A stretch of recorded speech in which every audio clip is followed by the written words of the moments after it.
सियापति रामचंद्र की जय, रामचरितमानस की जय। इस प्रकार महादेव जी चिंता के वशीभूत हो गए। उसी समय नीच रावण ने जाकर मारीच को साथ लिया और वह मारीच तुरंत कपट मृग का बन गया। मूर्ख रावण ने छल करके सीता जी को हर लिया। उसे श्री रामचंद्र जी के वास्तविक प्रभाव का कुछ भी पता न था। मृग को मारकर भाई लक्ष्मण सहित श्री हरि आश्रम में आए और आश्रम खाली देखकर उनके आंखों में आंसू भर आए। श्री रघुनाथ जी मनुष्यों की भांति विरह से व्याकुल है और दोनों भाई वन में सीता जी को खोजते हुए विचरण कर रहे हैं। जिनके कभी कोई संयोग वियोग नहीं है, उनमें प्रत्यक्ष विरह का दुख देखा गया। श्री रघुनाथ जी का चरित्र बड़ा ही विचित्र है। उसको पहुंचे हुए ज्ञानी जन ही जानते हैं। जो मंदबुद्धि है वे तो विशेष रूप के माया मोह के वश होकर हृदय से कुछ दूसरी ही बात समझ बैठते हैं। श्री शिव जी ने उसी अवसर पर श्री राम जी को देखा और उनके हृदय में बहुत भारी आनंद उत्पन्न हुआ। उन शोभा के समुद्र श्री रामचंद्र जी को देख शिव जी ने नेत्र भर कर देखा, परंतु अवसर ठीक न जानकर परिचय नहीं दिया। परंतु जगत के पवित्र करने वाले सच्चिदानंद की जय हो, इस प्रकार कहकर कामदेव का नाश करने वाले श्री शिव जी चल पड़े। कृपा निधान शिव जी बारंबार आनंद से पुलकित होते हुए सती जी के साथ चले जा रहे थे। सती जी ने शंकर जी की यह दशा देखी तो उनके मन में बड़ा संदेह उत्पन्न हो गया। वे मन ही मन कहने लगी कि शंकर जी की सारी जगत वंदना करता है, वे जगत के ईश्वर हैं। देवता मनुष्य मुनि सब उनके प्रति सिर झुकाते हैं। उन्होंने एक राजपुत्र को सच्चिदानंद परम धाम कहकर प्रणाम किया और उसकी शोभा देखकर वे इतने प्रेम में मग्न हो गए कि अब तक उनके हृदय में प्रीति रोकने से नहीं रुकती। जो ब्रह्म सर्वव्यापक, माया रहित, अजन्मा, अगोचर, इच्छा रहित और भेद रहित है और जिसे वेद भी नहीं जानते, क्या वह देह धारण करके मनुष्य हो सकता है? देवताओं के हित के लिए मनुष्य शरीर धारण करने वाले जो विष्णु भगवान हैं, वे भी शिव जी की ही भांति सर्वज्ञ हैं। वे ज्ञान के भंडार हैं। लक्ष्मीपति और असुरों के शत्रु भगवान विष्णु क्या अज्ञानी की तरह स्त्री को खोजेंगे? फिर शिव जी के वचन भी झूठे नहीं हो सकते। सब कोई जानते हैं कि शिव जी सर्वज्ञ हैं। सती के मन में इस प्रकार का अपार संदेह उठ खड़ा हुआ। किसी तरह भी उनके हृदय में ज्ञान का प्रादुर्भाव नहीं होता था। यद्यपि भवानी जी ने प्रकट रूप से कुछ भी नहीं कहा, पर अंतर्यामी शिव जी सब जान गए। वे बोले, हे सती, सुनो, तुम्हारा स्त्री स्वभाव है, ऐसा संदेह मन में कभी न रखना चाहिए। जिनकी कथा का अगस्त ऋषि ने गान किया और जिसकी भक्ति मैंने मुनि को सुनाई, वे वही मेरे इष्ट देव श्री रघुवीर जी हैं, जिनकी सेवा ज्ञानी मुनि सदा किया करते हैं। ज्ञानी मुनि, योगी और सिद्ध निरंतर निर्मल चित्त से जिनका ध्यान करते हैं तथा वेद, पुराण और शास्त्र नेति नेति कहकर जिनकी कीर्ति गाते हैं, उन्हीं सर्वव्यापक समस्त ब्रह्मांडों के स्वामी मायापति नित्य परम स्वतंत्र ब्रह्म रूप भगवान श्री राम जी ने अपने भक्तों के हित के लिए रघुकुल के मणि रूप में अवतार लिया है। यद्यपि शिव जी ने बहुत बार सती को समझाया, फिर भी सती जी के हृदय में उनका उपदेश नहीं जचा। तब महादेव जी मन में भगवान की माया का बल जानकर मुस्कुराते हुए बोले, यदि तुम्हारे मन में बहुत संदेह है तो तुम जाकर परीक्षा क्यों नहीं लेती? जब तक तुम मेरे पास लौट आओगी तब तक मैं इसी बड़की छांव में बैठा रहूंगा। जिस प्रकार तुम्हारा यह अज्ञान जनित भारी भ्रम दूर हो, भली भांति विवेक के द्वारा सोच समझकर तुम वही करना। शिव जी की आज्ञा पाकर सती चली और मन में सोचने लगी कि भाई क्या कैसे परीक्षा लूं। इधर शिव जी ने मन में ऐसा अनुमान किया कि दक्ष कन्या सती का कल्याण नहीं है।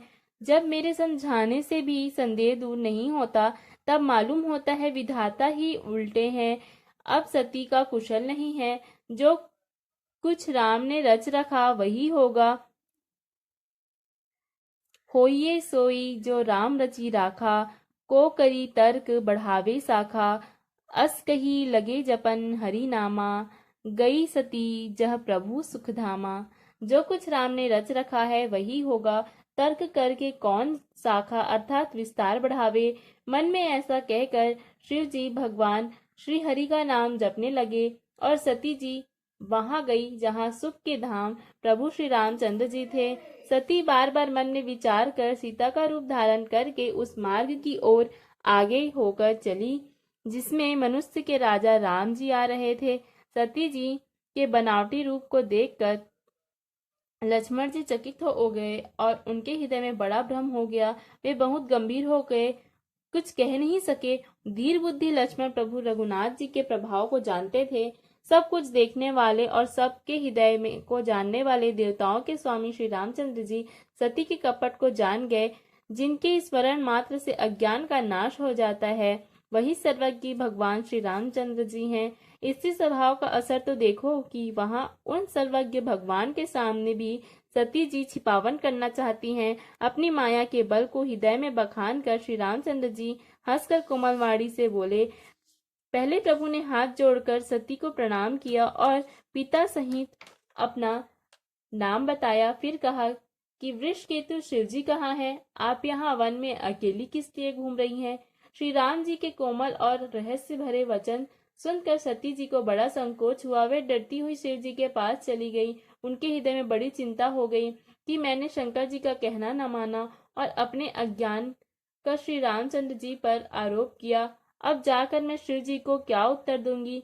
ये सोचते सोचते सती जी के हृदय में बहुत अचानक जलन पैदा हो गई। श्री रामचंद्र जी ने जान लिया कि सती जी को दुख हुआ। तब उन्होंने अपना कुछ प्रभाव प्रकट करके उन्हें दिखाया नहीं। सती जी ने मार्ग में जाते हुए यह कौतुक देखा कि श्री रामचंद्र जी सीता जी और लक्ष्मण जी सहित आगे चले जा रहे हैं। तब उन्होंने पीछे की ओर फिर कर देखा तो वहां भी भाई लक्ष्मण और सीता जी के साथ श्री रामचंद्र जी सुंदर रूप में दिखाई दिए।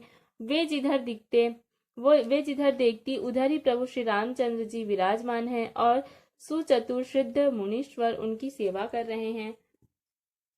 सती जी ने अनेक शिव ब्रह्मा और विष्णु देखे जो एक से बढ़कर एक असीम प्रभाव वाले थे। उन्होंने देखा कि भांति भांति के वेश धारण किए हुए सभी देवता श्री रामचंद्र जी की चरण वंदना और सेवा कर रहे हैं।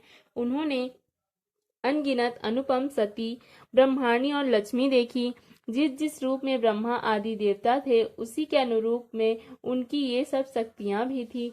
सती जी ने वहां जहां तहां जितने रघुनाथ जी देखे शक्तियां सहित वहां उतनी ही सारे देवता को भी देखा। संसार में जो चराचर जीव हैं वे भी अनेक प्रकार से के सब देखे। उन्होंने देखा कि अनेक रूप धारण करके देवता प्रभु श्री रामचंद्र जी की पूजा कर रहे हैं, परंतु श्री रामचंद्र जी का दूसरा रूप कहीं नहीं देखा। सीता सहित श्री राम जी बहुत से देखे परंतु उनके वेश अनेक नहीं थे। सब जगह वही रघुनाथ जी, वही लक्ष्मण और वही सीता जी। सती ऐसा देखकर बहुत ही डर गई। उनका हृदय कांपने लगा और देह की सारी सुध बुझ जाती रही। वे आंख मूंद कर मार्ग में बैठ गई। फिर आंख खोलकर देखा तो वहां दक्ष कुमारी को कुछ भी न दिखाई पड़ा। तब वे बार बार श्री रघुरामचंद्र जी के चरणों में सिर झुकाकर वहां चली जहां शिव जी थे।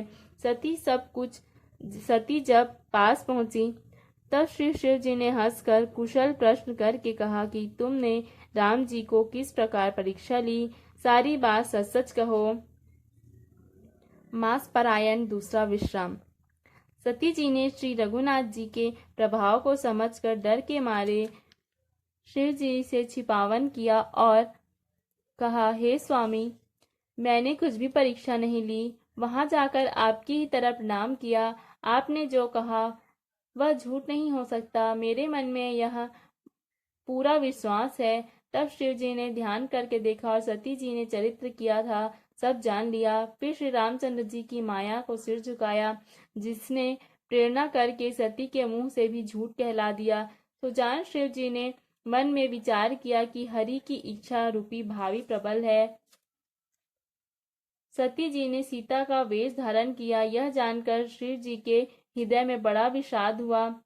उन्होंने सोचा कि यदि अब मैं सती से प्रीति रखता हूँ तो भक्ति मार्ग लुप्त हो जाता है और बड़ा अन्याय होता है।